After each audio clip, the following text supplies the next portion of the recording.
Welcome to Portofino, one of the most recognizable villages on the Italian Riviera.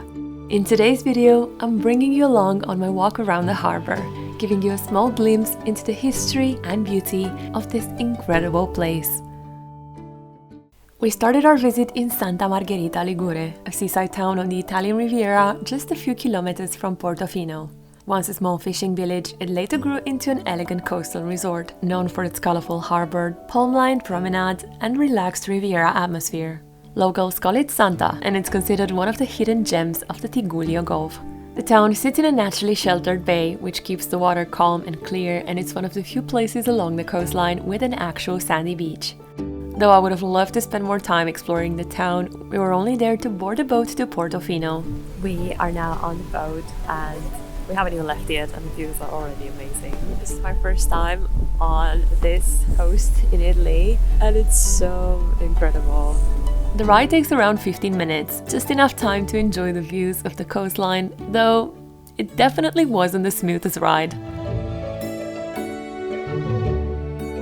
Once we arrived in the bay, it felt like stepping into a living postcard. The colors, the stillness, everything looked almost too perfect to be real. This port area looks like a fairy tale. I feel like I'm in a postcard and I would definitely love to spend an entire holiday here. Portofino has a long history for a village this small. The harbour has been settled since Roman times, and its name, Portus Dolfini, or Port of the Dolphins, comes from the dolphins that once swam in these sheltered waters. The village today is part of a protected marine and natural park, which is why its landscape has remained almost unchanged for nearly a century. Over the centuries, the small harbour became closely tied to the Republic of Genoa, whose influence shaped much of the village's architecture and its maritime traditions. The curve of the bay offered a naturally protected refuge, and Portofino developed around the rhythms of fishing, local festivals, and generations of families who lived almost entirely by the sea. By the late 19th century, the village began to draw painters, writers, and travelers captivated by its light and colors. Then came the 1950s and the era of La Dolce Vita, when Portofino's quiet beauty turned it into an emblem of the Italian Riviera. Yet it never lost its sense of identity. Many of the families who run the cafes and small shops today are descendants of those who once mended fishing nets along these very docks. Today, fewer than 400 people live here year-round, but more than 1 million visitors pass through each year. In summer, the contrast becomes almost cinematic. Multi-million-euro yachts anchored just meters away from small wooden fishing boats that still head out at dawn. It's a place where luxury and tradition quietly coexist.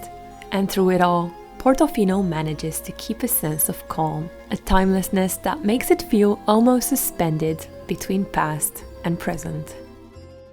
This is such a lovely place. Even though I've been to other Italian villages by the sea, Portofino is incredibly beautiful. There's an Alexander McQueen and all sorts of designer shops. Even the fruit looks better in Portofino. And there is a lovely pizzeria.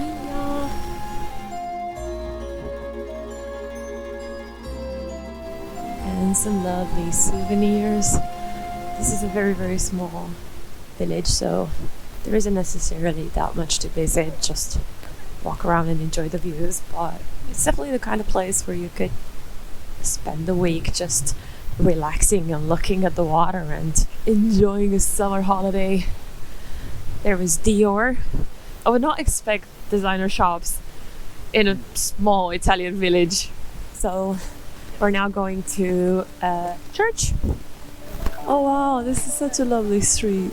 A little bit crowded because of the tourists, but really nice.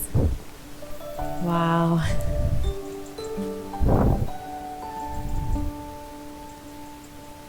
It's so beautiful.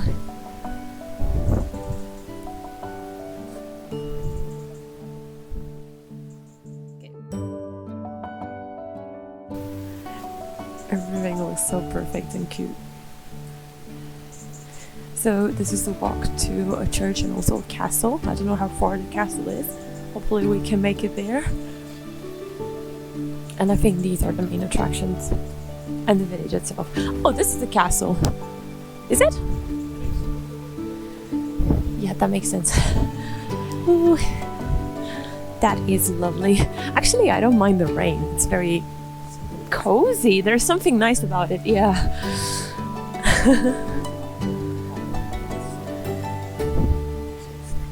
Yeah, and with the colorful houses and everything, it's perfect.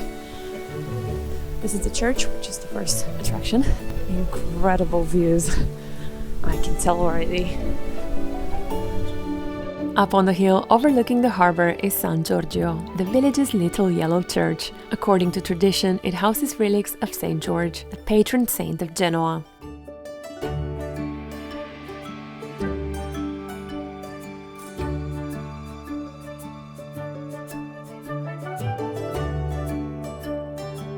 Here are some stairs with no end. We just entered the castle. This is so pretty. There's a little cafe here, and this is the view. A short climb higher brings you to Castello Brown, a 16th century fortress built to protect the harbour from naval attacks. Its position offered a clear view of incoming ships long before they reached the coast. In the 19th century, it was converted into a private residence, and today visitors can walk through its historic rooms and terrace gardens.